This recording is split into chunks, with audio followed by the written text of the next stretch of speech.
At pinakamataas na heat index na itala sa amin sa Caloocan base sa instrumental reading ng aking weather station na pumalo sa 52.8 degrees Celsius. Paglapit ng ilang frontal system sa hilagang bahagi ng Luzon magdudulot ng mga localized thunderstorms kabilang na ang bahagi ng Babuyan Islands at ilang areas ng Cagayan Valley. Nanalabi pa rin ng bandang Visayas at Mindanao makaranas ng cluster ng pag-ulan, bunsod pa rin ng malawak na area ng surface trough doon. Metro Manila at nanalabi ng Central at South Luzon, maaraw at hot dry na panahon pa rin ang iiral. Kaya lang magkakaroon ng mga ilang partly cloudy sa maghapon kasama sa bahagi ng Metro Manila. At binabantay ang surface trough sa timog silangan ng Guam o sa may bandang Micronesian or Caroline Islands, posibleng maging invest next week.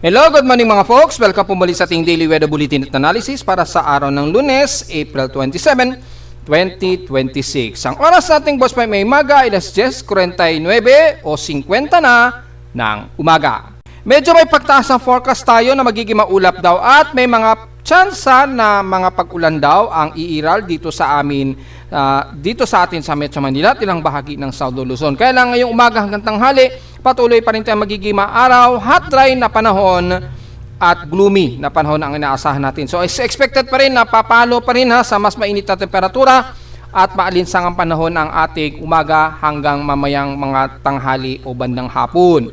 So ang forecast po natin base dito sa storm prediction natin ay maliit ang chance lamang na aabutin ang Metro Manila na magiging maulap. Swertehin na lang kung pumasok po yung forecast ngayong Lunes na may 100% chance daw na uulanin tayo.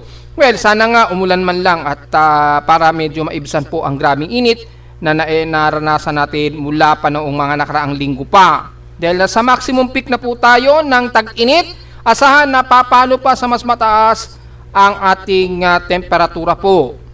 So marami kasing nagtatanong ng mga kababayan natin at taga-subaybay, kailan ba na matatapos daw ang tag-init natin?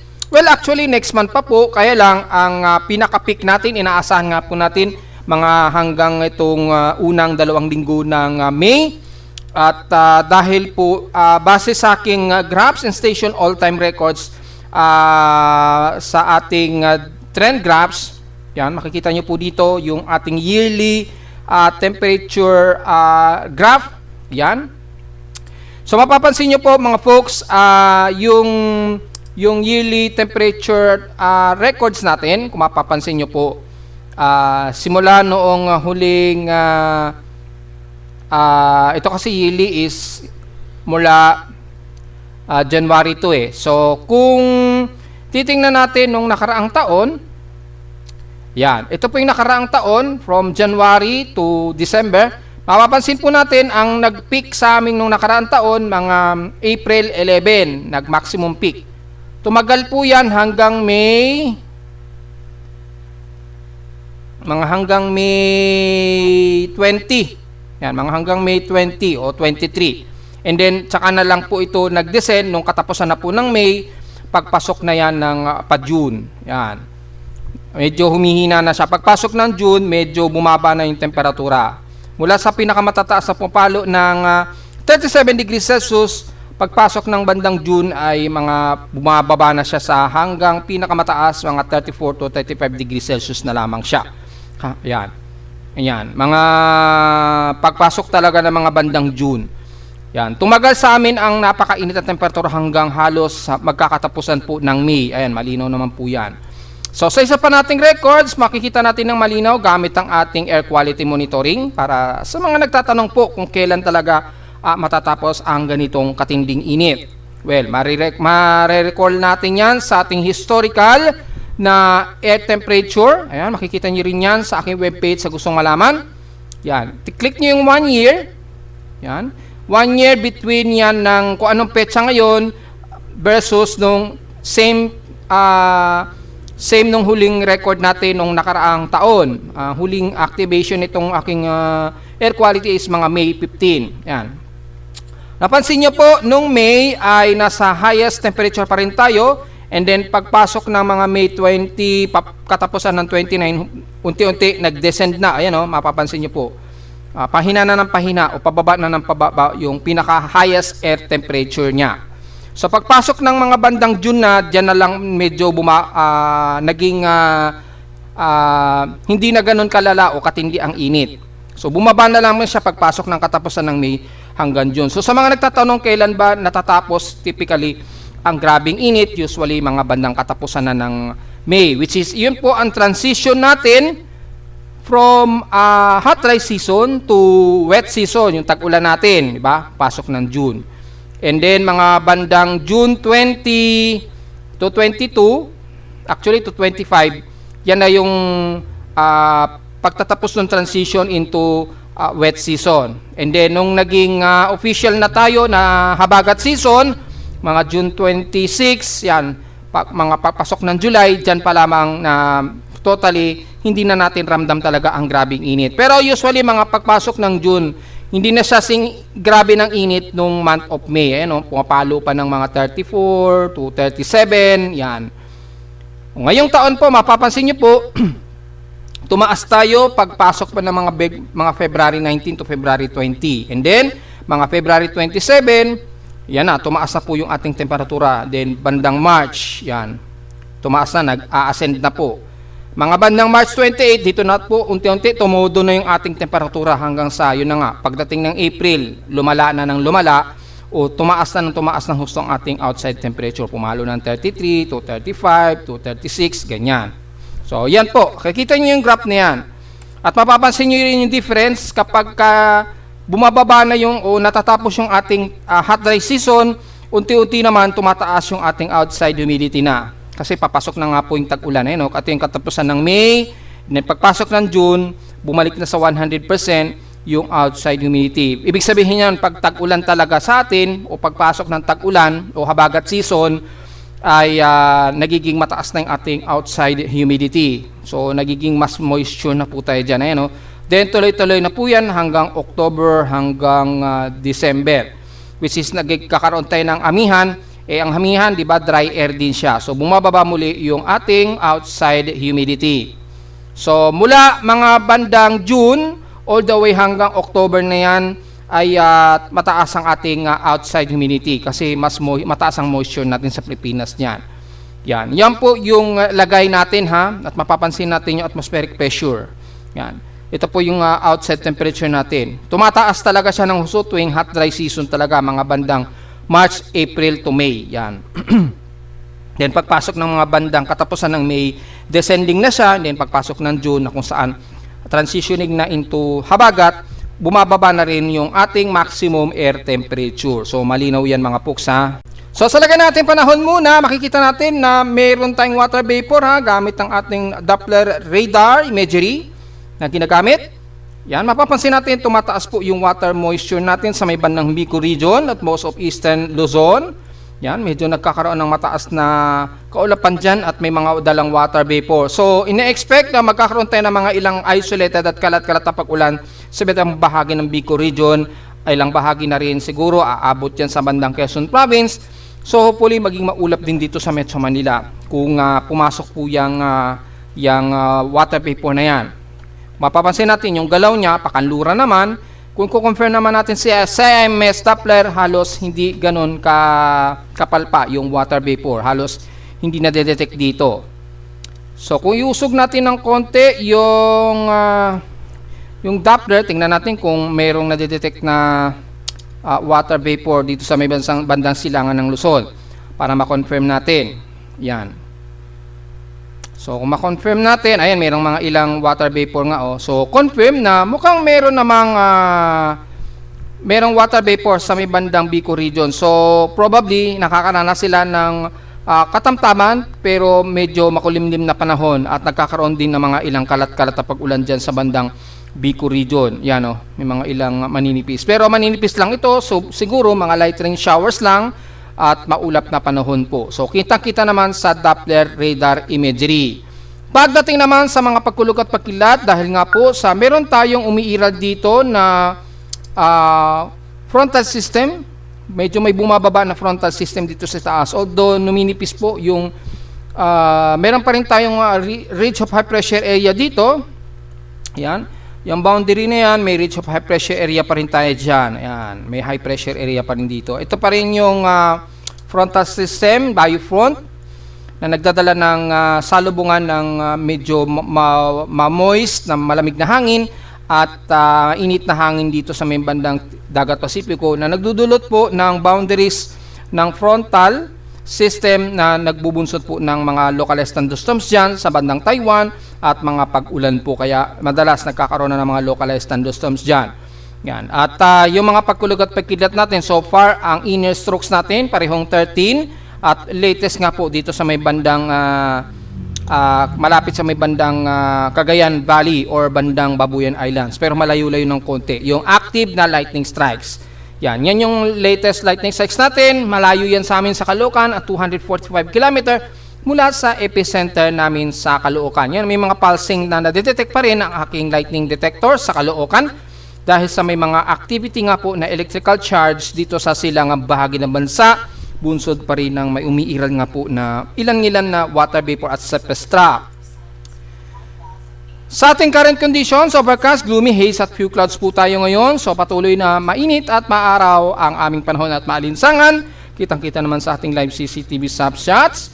Sa lowest temperature na netala na weather station, kaninang 5:06 AM, nakapagtala kami ng lowest of 27.8 degrees Celsius. Kahapon, grabe pa rin ang init sa amin. Outside air temperature namin na 36.5 degrees Celsius. Kahapon ito ng hapon at 3:05 PM. At sa kauna-unang pagkataon muli, ay nahigitan niya yung pinakamataas sa 31.2 degrees Celsius ng nakarang araw. Pumalo ang heat index namin sa Caloocan, 52.8 degrees Celsius. Ito ay instrumentation reading ito ha. Hindi ito yung calculated na heat index. Pag sinabing instrumental reading, yan yung mula mismo sa reading ng aparato o ng weather station po mismo. So makikita natin yan, pwede nyo makita yan sa ating graph, station all-time graph record. Ayan, click nyo lang ang heat index, dito nyo makikita yung calculated heat index, which is, ang calculated heat index sa amin ay 45.3 degrees Celsius po. Yan, 45.3 degrees Celsius. So pwede nyong, yan po yung so far na pinakamataas. Pero mas mataas pa rin noong nakaraan na umabot kami ng 46 halos. 45.6 degrees Celsius noong April 22 po. Yan. 24 pala, yan 24. 46.4 ang pinaka mainit namin o pinakamataas na heat index namin sa Caloocan nung nakaraang araw. Ngayon, kahapon ay 45.3, yan yung calculated po na heat index base yan sa monthly humidity averages na ginagamit natin taon-taon. So, kukompare natin yan mula sa heat index nationwide as of 9:27 AM, yung real-time naman na instrumentation reading ay 45.1 degrees Celsius. Ang aming init pandaman na kaagad, danger na kaagad, grabe. Sa forecast ay 42 degrees Celsius daw ang inaasahang heat index at 58% humidity according yan sa ECMWF data forecast data. At inasahan sa maghapon, pinakamataas daw sa amin ay 43 degrees Celsius. Sa ating ngayong 12 ng tanghali, hanggang alas 3 daw ng hapon yan. Yan. Mula naman sa data feed kahapon ni Pag-asa ay napakarami din ang nagsitaasan ang heat index kahapon. Nangunguna rito ang Puerto Princesa na may 45 degrees Celsius heat index. Yan, pinakamataas. So halos kapantay kami sa Caloocan at ng Puerto Princesa pagdating sa calculated o computed heat index. Yan. Computed na kasi yan, base yan kasi sa computation ng average humidity. Kaya nagkakaroon tayo ng computed heat index. So nangunguna dito kay Pag-asa ang Puerto Princesa na may 45 degrees Celsius po. So magkapareho kami ni Puerto Princesa na may parehong 45 degrees Celsius heat index. Pangalawa na lang siguro ang bahagi nito ng Aborlan, Palawan na may 43. Wala naman sigurong 44 degrees Celsius. Meron. Yan. Ang La Granja Negros Occidental na may 44 degrees Celsius na heat index. So, pumapangalawa ito sa Palawan. Bukod sa Puerto Princesa, Palawan, meron din kapareho nito ay ang Butuan City, Agusan del Norte na may 45 degrees Celsius din na heat index. So tatlo kami sa Caloocan, Palawan at Butuan na may pareho kaming 45 degrees Celsius heat index. So kahapon, grabe talaga ang naging alinsangan at heat index kahapon. So ingat po mga folks ha. At wala sa ating nationwide na selective lamang na mga forecast na magkakaroon ng matataas na heat index. Mula rito sa bandang Tuguegarao ay 39 degrees Celsius at mukhang hindi naman naabot ng 40 degrees Celsius ang sa Tuguegarao. Expected lang mataas ang kanilang air temperature. Sa Santiago, Isabela, 38 degrees Celsius at papalo daw ito hanggang 40 degrees Celsius ngayong alauna hanggang alas 2 daw ng hapon. Pagdating sa Pangasinan, ito ay expected mataas na naman. 42 degrees Celsius ngayon ang kasalukuyang heat index sa kanila at papalo pa ito hanggang 45 degrees Celsius mamayang alas 2 daw ng hapon. Ayun, grabe init pa rin sa bandang Pangasinan. Kaya sa mga kababayan natin sa Central Luzon, sa Tarlac at Pangasinan ay asahan pa rin ang grabe ninyong init at maalinsang panahon maghapon ha. At pagdating sa bandang Mindanao ay grabe din ang inyong init. Asahan aabot ng hanggang 40 degrees Celsius mamayang alas 3 daw ng hapon. At wala naman silang bahagi ng Cebu. Yan. I-load up natin. Hindi nasiselect maayos. Yan. Makikita natin kahit sa Cebu ay mainit din na inyong temperatura, yung heat index sa inyo. At sa bandang Zamboanga Peninsula naman, double check din natin. Although maulap dito, pero pumapalo sa 42 degrees Celsius ang pinakamataas ninyong heat index ngayong araw po.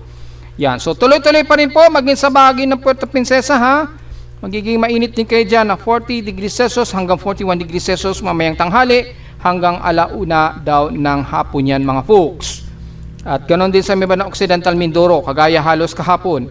Pero dito at least walang 40 degrees Celsius na aabutin. So at least ay magiging hindi ganoon katindi ang inyong heat index. Medyo magiging katamtaman ang inyong magiging temperatura maghapon siguro. Pero iwasan pa rin natin masyadong mabilad mga folks. Ibig sabihin lamang halos iba't ibang bahagi ng bansa mula sa Luzon hanggang Mindanao ay magiging matinit ang ating panahon pa rin mga folks. Despite na magkakaroon ng mga kalat-kalat na pag-ulan sa iba't ibang bahagi sa silangan ng bansa. Kung itatabi naman natin sa PX Extremes in past 24 hours, nangunguna pa rin ang Tuguegarao sa may pinakamainit na outside temperature na 37.6 degrees Celsius. Grabe, pinakamataas yan. At kung di compare sa amin kahapon ay 36.5 degrees Celsius. Ang grabing init sa amin na halos pangalawa lang kami sa Tuguegarao na may pinakamainit dito sa Caloocan. Sa lowest temperature sa Baguio, almost stationary lamang na pinaka-lowest of 17.3 degrees Celsius. Ayan, katulad niyan. At ang inulan, gaya nga po na expected natin dahil sa surface trap na nagpang-abot sa Eastern Visayas at Mindanao, nagkaroon sila ng malakas na ulan na umabot ng 34 mm ang total rainfall sa Surigao. Tingnan natin kung ilang mga areas ang nahawa ng mga pag-ulan na yan mula sa Surigao. Well, gamit ang ating data sa ating tropical sa ating climate data, yan ay nangunguna ang Surigao na may 34 mm, pumangalawa lang ang Hinatuan nasa 15 mm at Borongan Eastern Samar ay mostly mga 12 mm. Mapapansin niyo most of Eastern Visayas at ilang bahagi din sa may bandang Bicol region nagkaroon din sila ng mga light rain showers o almost drizzle light rain. So mapapansin nyo, most of eastern sections ng ating bansa ang nakaranas ng mga ilang kalat-kalat na pag-ulan. Well, hindi pa rin kami inuulan sa Caloocan mula noong April 1, so wala tayo maire-report pa rin na mga pag-ulan. Siguro bago man lang matapos ang May, magkaroon sana tayo ng ulan sa Metro Manila. Outside humidity natin, 74% katamtaman at bumaba ito ng 2% since last hour. At 1,008 hectopascals naman ang ating barometric pressure, halos alanganing thunderstormy at steady ito since last hour. Hindi pa rin magandang ating air quality at moderate at 71 index o 40.58 micrograms per cubic meter. So magmas pa rin po tayo sa mga sensitibong mga baga. Patuloy pa rin tayo nakaranas ng hindi magandang hangin dito sa Metro Manila pa rin. At sa atin namang high tide, low tide status pa, low tide pa lamang po tayo. So mababa ang sea level natin. Pero na-expect natin mga 0.1 to 1 meter ang magiging high tide. Pero siguro mga bandang hapon na po ito na magiging mataas ang ating sea level. So double check natin kung anong oras siguro yan mamaya. Low tide po tayo mga 1:54 PM and then high tide ulit tayo mga gabi na nga siya, mga alas 7, alas 8, so 0.8 meter. Mga bandang gabi na po yung susunod natin na high tide po. So hanggang 0.8 meters po ang taas ng sea level. So hindi naman lagpas ng 1 meters hanggang mamayang gabi, so wala tayong magiging problema. Bagong lahat, silipin natin yung ating space weather status dahil meron tayong type 2 radio emission as of 9:06 AM na naka-warning. So merong emission tayo na type 2 radio emission, pero yung ating NOAA KP index so far mababa naman. Hanggang unsettled ang inaasahan natin na may 3.67 to 3.33 na NOAA KP index. So mababa lang ating solar radiation pero nanatiling around 55% yung posibleng radio blackout pa rin dahil pa rin sa meron tayong nakikitaan na multiple complex region sa pinaka sun side. Yan. Kung titingnan natin sa SOHO EIT o SOHO EIT 195, makita natin medyo may mga aktibo pa rin sa sun side ng ating haring araw at may mga sunspot pa rin tayo nakikitaan, especially sa zone ng AR 4420, 4424 at 4425. So anytime pwede magkakaroon ng ilang unusual na coronal mass emission So expected ang pagbilis o magkaroon tayo ng above normal speed or mga geomagnetic fields. Nasa 137 yung ating sunspot number, so medyo malaki-laki po. Well, mayroon naman kasing nakatutok sa atin sa Earth. Sa forecast, maglalaro sa unsettled daw ang ating inaasahang geomagnetic field o geomagnetic activity. Pero expected ang ating solar X-ray events, malamang ay posible pa rin itong maglaro sa M category anytime. So, ayan, tulad niya, no, mga kahapon na maghapon, nagkaroon tayo ng R1, almost R2 na X-ray flux. Wala namang masyadong aktibidad sa solar photon flux pero hanggang unsettled ang ating geomagnetic activity. So medyo kaya-kaya naman i-filtered out ng impact ng magnetosphere natin sa Earth. Yan. So expected ang ilang derived vertical TEC sa Mid-Pacific pa rin. Hindi masyado damay ang Pilipinas, bahagya lamang. At wala namang masyado matitinding auroral activity. Yan. Yung fluctuation ng ating radio plasma density, yan, medyo saglitan na medyo magpapulsing ng at least mga more than 400 siguro to 500 km a second. Ayan, makikita ninyo yung medyo may nag-a-arrive pa rin dito sa Earth. Although mintis siya, sa may bandang Mars ito nakadirekta, hindi masyado sa Earth. So, medyo pataas din siya. So, medyo mababa lang ang dirigium absorption natin. Pero expected natin na 66 probability of solar flare na aasahan natin sa Earth anytime pa rin. So, at least, meron tayong precautionary just in case po na magkaroon ng hindi na inaasahang coronal emission. Yan. Yung star na kitang-kita yung kometa, medyo nakatawid na po siya sa pinaka-lente ng solar probe. Yan. Sa mga nag-stargazing o hindi natin makita sa Pilipinas yan, yung Comet Stars, 2025 star yata ang tawag nila doon. Ayan, at least dito man lang sa ating LASCO satellites ay nakikita natin ang pagdaan nitong kometa na ito. Ayan, ang liwanag ng comet. So, yan. Diyan lang natin siya makikita. Sa Pilipinas, malabo natin maispatan yung mismong kometa. At least meron tayong ibang paraan para makita yung comet sa labas o sa outer space. Samantala sa ating almanac, sumikat ang haring araw kaninang 5:35 AM at lulubog po ito mamayang 6:12 PM. At ang ating mamaya pa magmo-moonrise ito pero 79% illuminated waxing gibbous na po ito. Magmo-moonrise pa po ito mamayang hapon pa at 2:36 PM at kinabukasan na madaling araw at 3:03 AM lulubog. At sa ating local weather outlook para ngayong Lunes at Martes, asahan natin na magiging partly cloudy ang ating umaga. Pero may mga early rainfall daw na aasahan. Kung hindi man early morning, mga siguro itong bago hapon o gabi siguro mga afternoon rain showers yan. Swertihan na lamang sa mga taga Northern Luzon o extreme Northern Luzon na makakaranas ng mga localized thunderstorms dyan. Hanggang bukas daw, magiging partly cloudy daw tayo na may 10 to 13% chance of rain. Ngayong araw daw ay 100% chance of rain daw. So siguro, hindi sa amin sa Metro Manila ito, posibleng dyan sa imendang extreme Northern Luzon. or bandang Bicol Region, swertihan na lamang kung tsumamba na pasukin ng tsansa ng pag-ulan ang Metro Manila para naman maibsan ang grabing init. Highest and lowest temperature expected maglalaro 35 to 36 degrees Celsius and lowest temperature expected 26 to 27 degrees Celsius.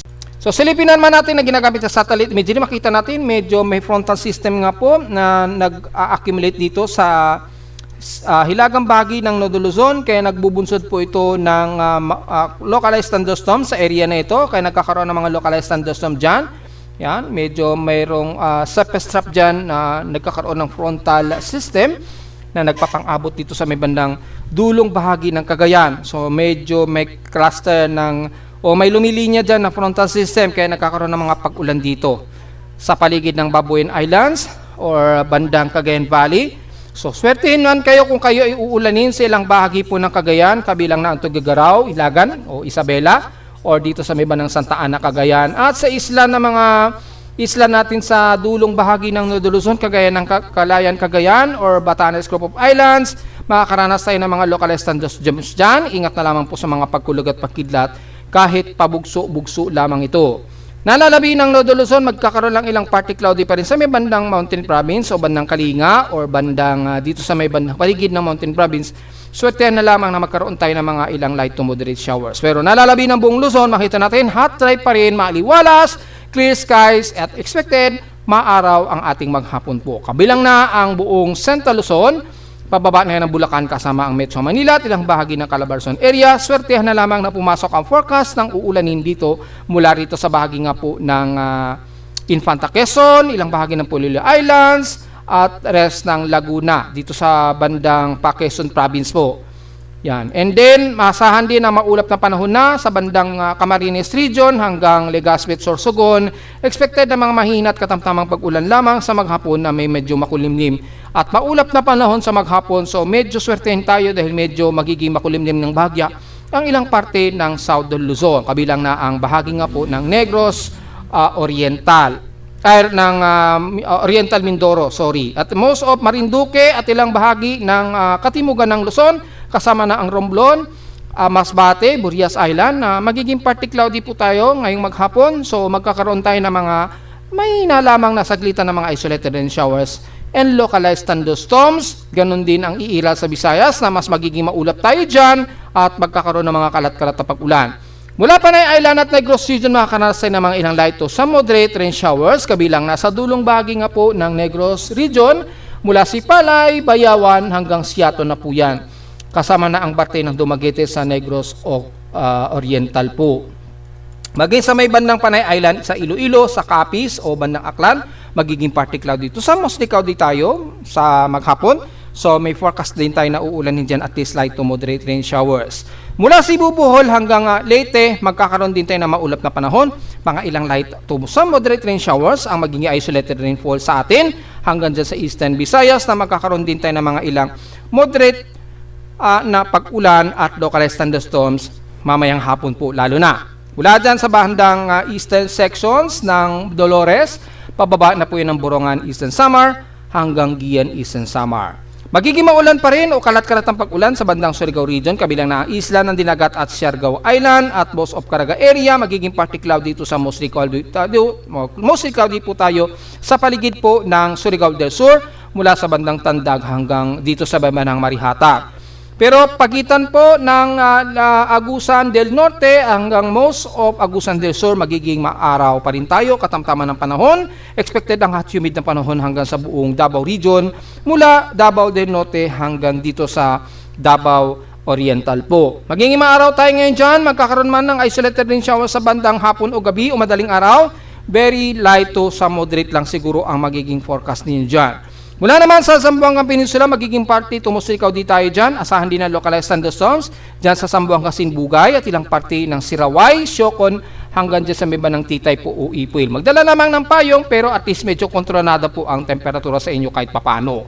Ganon din sa City of Zamboanga at bahagi ng Basilan at Hulusulun na magiging partly cloudy pero magiging maghapon o magiging maaraw sa buong maghapon ninyo mga folks. So generally, medyo fairly o katamtaman ang ating panahon sa bandang South Luzon hanggang Mindanao. Pero pagdating sa Metro Manila at Central Luzon, hanggang most of Northern Luzon ay magiging maaraw. Hot dry pa rin ang panahon natin ang ating maghapon mga folks. Dahil makikita natin ang water vapor mula sa ating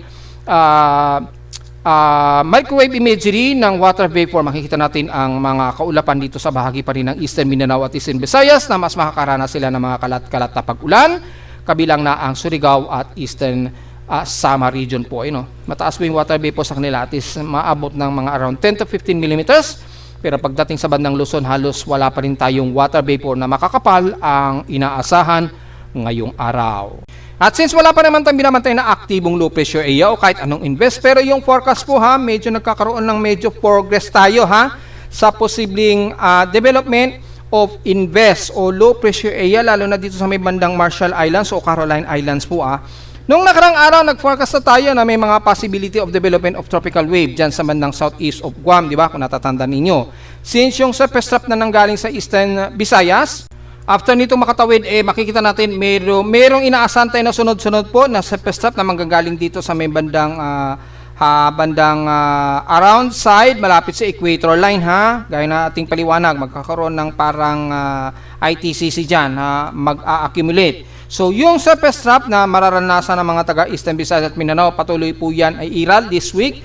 At inasa natin na pagka dalawang araw na po, huling dalawang araw ng April starting April 29, itong darating na Miyerkules, makakaranas na tayo ng monitoring sa ating mean winds at posibleng magkakaroon nga po ng invest. Dahil mula kay GFS ay mataas ang confidence na ngayon ni GPS na mayroong tropical wave at maaring invest na mabubuo galing dito sa pinanggalingan ni Sinlaco noon nung ito ay mabuo.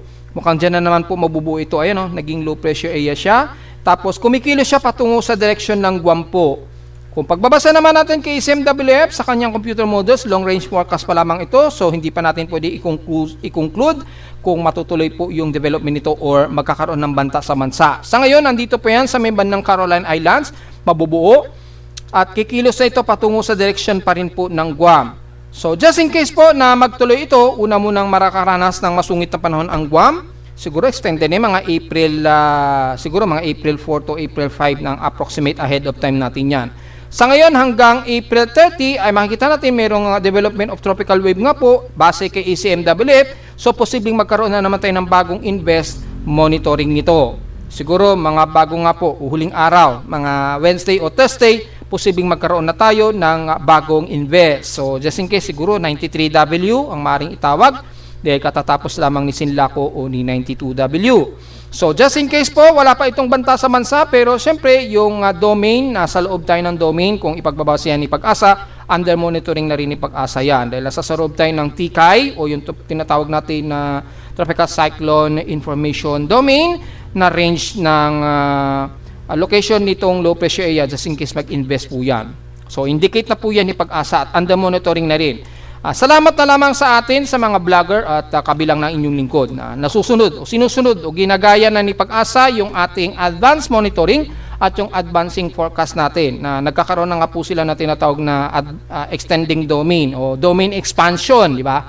Nagkakaroon na rin ng domain expansion itong si Pag-asa para mas earlier po as possible makakapag-forecast na sila ng possible development of tropical cyclone. Dahil maganda naman po talaga yan since mga ahead of 10 years ago, lagi na natin sinasabi na kailangan baguhin na ng Pag-asa yung pagpo-forecast. Huwag na nilang antayin pa na lumapit sa may bandang Philippine Area of Responsibility bago sila mag-ulat na may medyo nabubuong bagyo o may papalapit na bagyo. Mas maganda pa kung naka-domain expansion itong si Pag-asa para kahit malayo pa lang, nakakapag-ulat na tayo o naiuulat na natin sa taong bayan na meron binabantayan tayong bagyo kahit na napakalayo sa Pilipinas. Dahil ang bagyo o anumang low pressure area ay may tsansa pa rin yan na kumilos, pakanluran at maaaring lumapit pa rin yan sa Philippine Area of Responsibility. So good thing ay sinunod na ni Pag-asa yung ating method niyan.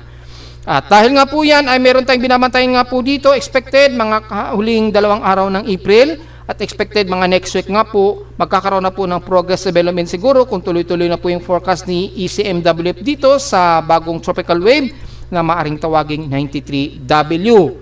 Just in case po, base na rin sa ating global spectral model, mapapansin natin, ito yung surface trough nga po na nagpaulan nga po sa bandang Mindanao, medyo kakatapos lang.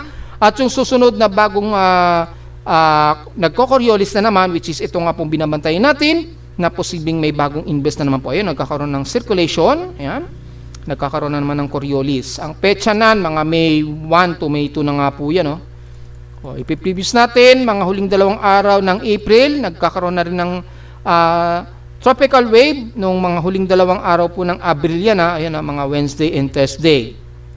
Mga Wednesday and Thursday. So, mga nitong darating na Wednesday and Thursday, magkakaroon na po ng significant na circulation dito at tropical wave, and then mapapansin natin kumikilos siya pahilagang kanluran at maaring lumalapit ito dito sa bandang Guam. Yan. So, hindi pa rin natin inaalis ang posibilidad na maaari itong pumasok ng PAR o lumapit ng PAR, just in case mag-improve pa yung organized development niya. Dahil marami pa rin significant na maaring makontra yan ng horizontal ng wind dito sa bandang hilaga niya o yung mayroong namanatiling ridge of high pressure area. So baka magkakaroon pa ng posibilidad na ito'y bumalandra dito sa boundary ng ating PAR. Yan, ito po yung ridge of high pressure area. Yan, yung ridge of high pressure area dito, malakas pa rin yung ridge of high pressure area dyan. Kaya kung titingnan natin yung mean pressure niya, mataas po yung ridge of high pressure area dyan sa hilaga, sa itaas niya. Nag-extend pa nga sa may bandang Northern Mariana Islands yung ridge of high pressure area, Kaya yung tendency, baka anumang low pressure area na mabubuo dito sa may bandang southeast of Guam, ay posibleng kumilos yan, pag ganyan, then maaring bigla itong kumabig pa kanluran ganyan. So, posibleng lumapit yan sa boundary ng PAR or pumasok ng ating Philippine Area of Responsibility. Hindi naman tayo nagkulang ng forecast dahil nag-advance forecast na tayo for the month of May, di ba? May posibilidad nga po na mayroong 1 o 2 bagyo na mabuo at pumasok dito sa Philippine Area of Responsibility. Sa month of May na po yan. So, yun po, at least observan pa rin natin ito at mag-update tayo time to time dahil hindi pa natin pwede i-conclude kung ito talaga ay magiging banta sa bansa or magiging isang ganap na bagyo sa ngayon. Masyado pang hilaw at masyado pang long range forecast yung ipinapakita. Pero malinaw na po kay ECMWF kasi na maaring mabuo itong tropical wave na ito at maging isang invest low pressure area. So, antabayan na lang, pakiantabayan na lamang yung update natin tungkol dyan. Since wala pa naman tayong namamonitor sa West Pacific Basin, maging yung kanyang horizontal anomaly, pero dito sa ating cyclonic formation probability, at least medyo meron ng invest o probably observed invest dito sa bandang southeast of Guam. So nagkakaroon na po ng nagkakaroon na dito ng anomalies of yung tinatawag nating convergence and divergence development. Well, double check natin yan gamit ang ating convergence o yung ating mean winds. Yan, mapapansin po natin dito sa southeast of Guam ay nagkakaroon na nga po ng medyo Coriolis dito at nagkakaroon na po ng anomaly ng convergence dito. Kung titingnan natin sa pinaka-divergence niya, yung mainit na hangin na nagko-contribute sa kanyang circulation, pa-kontra, makikita natin mataas na rin at least mga 33 to 44 kilometers per hour. Yung estimated na divergence nito. So, maaaring magkaroon ng development dito sa may bandang Micronesia. Abangan na lang na po natin yung development at yung vortice nga po o yung environmental steering environment.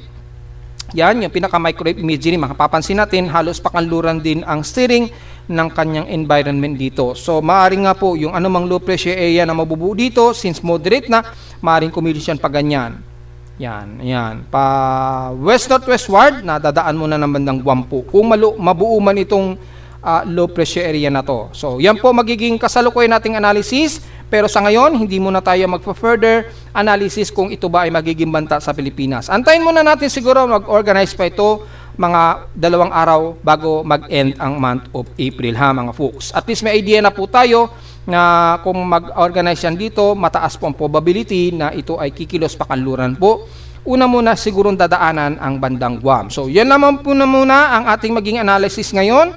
Hindi pa masyado organized kasi yung circulation niya.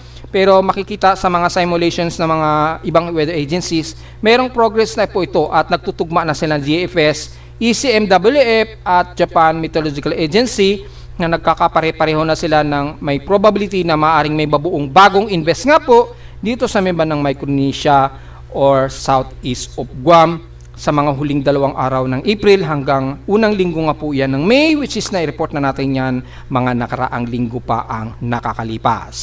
So sa ating water level at dam level sa Pilipinas, patuloy pa rin ang pagbaba despite na nasa critical warning na po yung water reservoir nitong si Angat Dam. Starting noong April 24 na nasa 187.2 meters, nag-critical siya kinabukasan na nasa 186, umabot na sa 186.3. Ayan, 186.5 meters noong April 25, and then tuloy-tuloy na itong bumaba mula sa 186.5 and then naging 186.0. Then ngayong araw ay nasa 185.56 meters na lamang. Napansin niyo ang laki po na nakukonsumo ng kanyang water reserve mula sa 186 biglang naging 185.5 na lamang. Halos kalahati ng 1 meter ang nababawas kada araw ang nakukonsumo nito. To be exact, 0.47, negative 0.047 meters ang nakukonsumo nito sa loob ng 24 oras. Hindi po ito maganda at very bad news po ito, kaya nagkakaroon na tayo ng mga nababalitang report na posibleng magkaroon ng rotational na mawawala ng supply ng tubig. Manguuna yan sa bandang Bulacan pataas yan. At kung di tayo nagkakamali, may ibang bahagi na sa Bulacan ang wala na po silang supply ng tubig. Umaasa na lang daw po sila sa rasyon ng tubig, which is bad news po yan. Hindi po yun maganda. Kung maaari, magamit na natin yung pinaka-backup natin sa Ipo Dam at Lamesa Dam na until now mukhang hindi pa nila nagagamit. At patuloy ang pagbaba nito yung water level reservoir ni Angat Dam. So may idea na po tayo kung magkaroon man ng mga rotational at hindi tayo nagkulang ng paalaala nung nakaraang buwan pa na maaari nga po tayong magkaproblema sa water reservoir sa mga dam natin. Well, siguro hindi nakikinig yung ating gobyerno o hindi nila tayo na monitor ng paalala na sana magawan nga po ng paraan para maiwasan po yung ganitong critical ng ating mga water reservoir. Ayan, oh.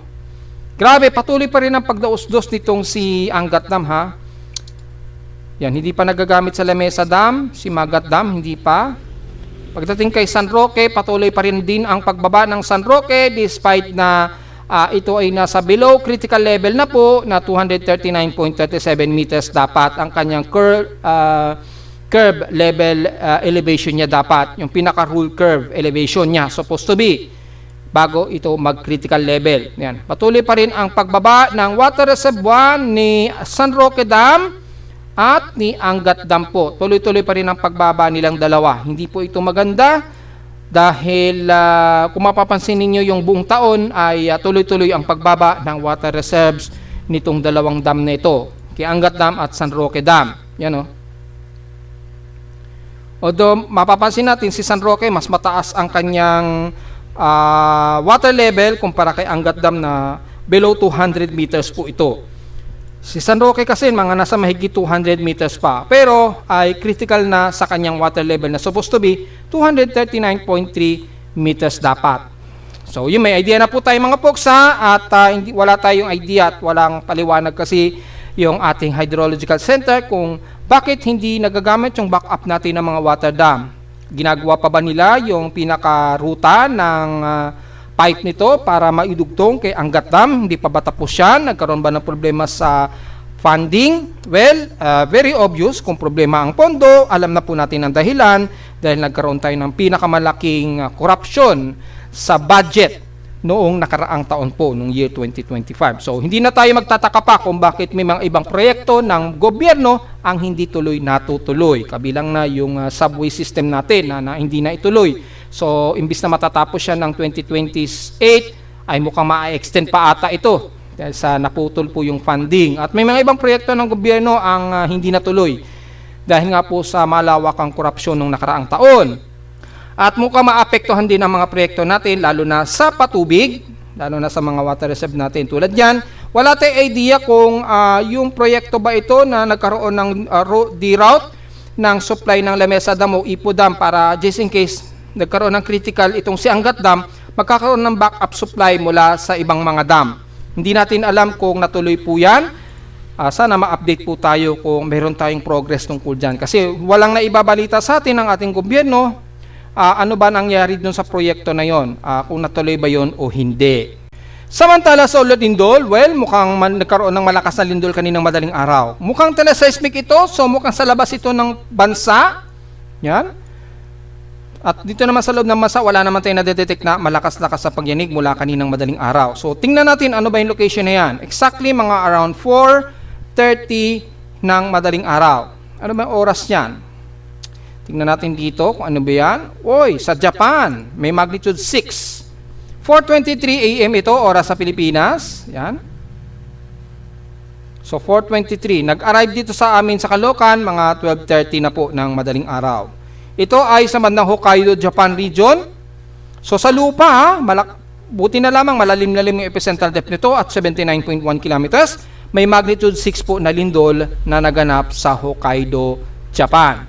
So malamang intensity 4 ang naramdamang yanig dyan sa paligid po ng Hokkaido. Hopefully wala tayong mga kababayan na nasaktan dyan o sa mga ibang residente ng Japan sa Hokkaido. Yan. So na-detect yan kaninang madaling araw ng aking seismometer sa Caloocan. Mga 4:30 na po ito nag-arrive, pero ang actual na lindol nito malapit sa epicenter ay naganap 4:23 ng madaling araw po. Yan po. And then sunod-sunod po yung aftershocks niyan ha. So expected po ang mga aftershocks niyan. At yung tsunami warning naman, kung titingnan natin kung nakataas, iba naman ito, Alaska naman ito. So walang tsunami threat since hindi naman na-declare ang Hokkaido. So wala po tayong seismic event dito sa Pilipinas. Wala tayong tsunami trend base sa actual natin ng ating tsunami verification. So wala tayong verified tsunami event. Sa ibang bansa lang siguro pero malayo naman ito. Sa may bandang Dutch Harbor ito na Alaska. Yan, malayo. Pero internationally, wala namang tsunami na nanggaling sa lindol mula sa Hokkaido. So walang nakataas sa tsunami dito sa ating monitoring. Maging sa Philbook Tsunami Warning and Advisory natin, walang nakataas sa tsunami monitoring. So normal po at wala tayong verified assessment ng tsunami. So diretso agad tayo sa ating historical sa pinaka-earthquake natin sa Pilipinas mula sa Data PDP box. Unahin muna natin. Mula kaninang madaling araw, wala namang na-detect na magnitude 4 kahit isa so far. Pero marami-rami na rin ang mga registered earthquake data mula sa data feed ni PHIVOLCS. And hopefully wala namang magnitude 4. So diretso agad tayo sa ating historical earthquake kung nasa mahigit 800 na ba ang total earthquake natin for the month of April. Yan, load natin yung month of April.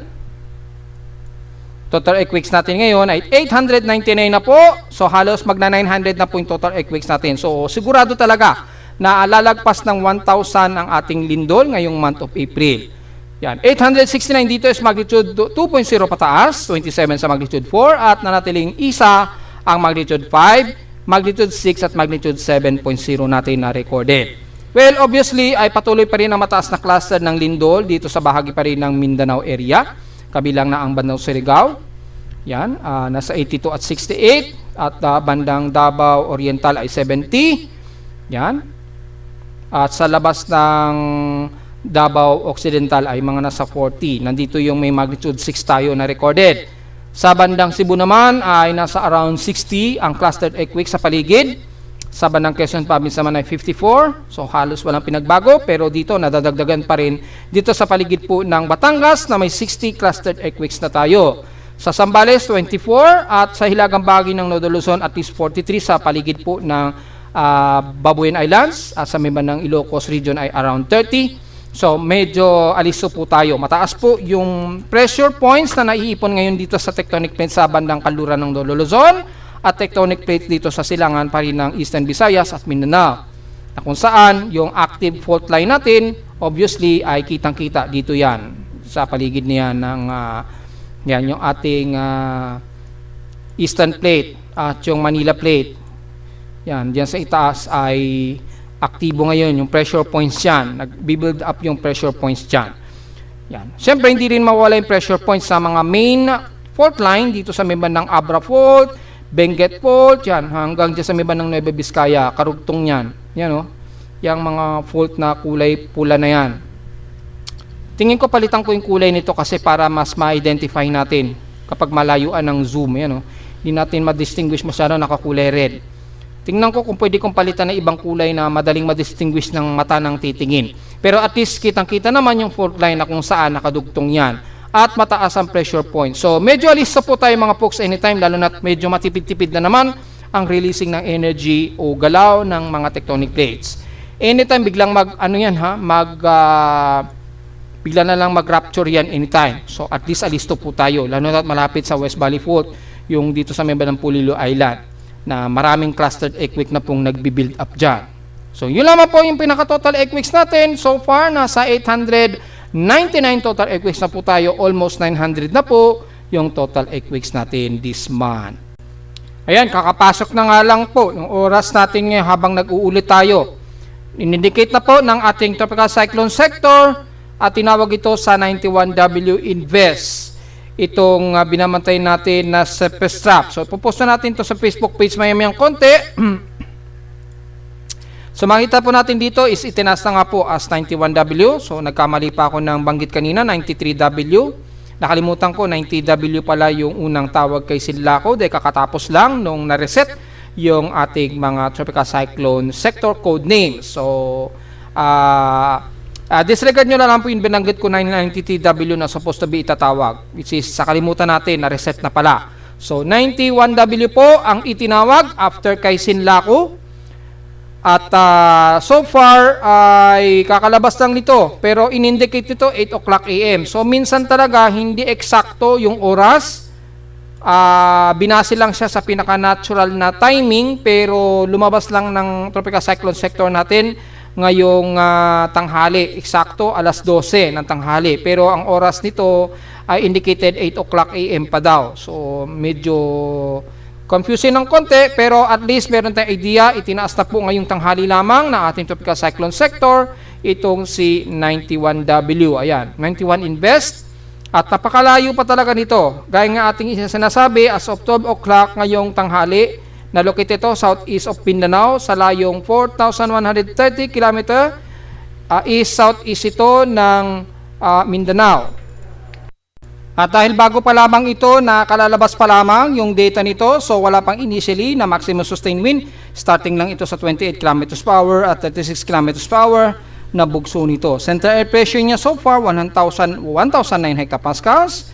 At wala pang initial kung ano ang magiging direction nito sa ngayon. So, tingnan natin yung indicated na magiging best track nito. Bagong labas pa lamang kasi. So, wala pa tayong inaasahan na bagong data points ng ating best track sa ngayon. Dahil bagong labas pa lamang po ito sa ngayon. Ang huli pa lamang na best track na indicated, itong si Sinlaco. Yan. After nyan, wala pa po. So, mag-update tayo time to time. At ipopost natin sa Facebook page yung pinaka-latest data para dito sa bagong invest na itinaas ng ating tropical cyclone sector. At narito naman ating 3-day weather forecast para sa araw ng Lunes, April 27, 2026.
At hanggang dito na lang po ating Daily Weather Bulletin at Analysis para sa araw ng Lunes, April 27, 2026. Huwag pong kalimutan na mag-like, share, subscribe po sa ating YouTube channel at visit lamang anytime sa ating website na www.pimoweather.com para sa iba pang detalye na gusto malaman na hindi natin naisama ngayong tanghalin. Tapat na sa ating report. Asahan natin na tuloy-tuloy pa rin tayo makakaranas ng mas mainit ang panahon despite na mayroong mga nabubuong mga sapasap sa bandang hilagang bahagi ng Luzon.